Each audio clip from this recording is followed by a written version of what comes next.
शिर्डीतून बातमी येते। शिर्डीमध्ये शेअर मार्केटच्या नावाखाली फसवणूक करण्यात आली। चौघांकडून 6,65,00,000चा गंडा घातलाय। बनावट कंपनीच्या माध्यमातून ही फसवणूक केली।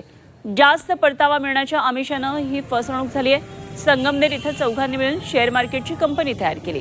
या कंपनीच्या नावाखाली शेअर मार्केटमध्ये गुंतवणूक करा आणि दर महिन्याला 10% परतावा अधिक मिळेल असं सांगून 62 जणांची तब्बल 6,65,39,39,000 रुपयांची फसवणूक झाली आहे। नंतर आरोपींनी कंपनी बंद केली आणि पळ काढल्याचा धक्कादायक प्रकार समोर आलाय। हा सर्व प्रकार डिसेंबर 2024 पासून सुरू होता। चौघांवर संगमनेर शहर पोलीस ठाण्यामध्ये आता गुन्हा दाखल करण्यात आलाय।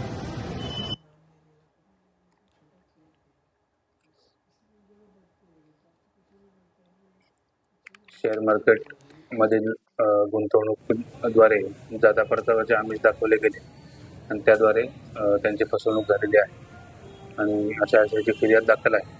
त्यामध्ये सुमारे 60 ते 62 गुंतवणूकदार त्यांची सुमारे 6,65,00,000 रुपयाच्या रकमेची फसवणूक झाल्याचे समोर आलेले आहे आणि या अन्वये 4 आरोपींवर गुन्हा दाखल झालेला आहे।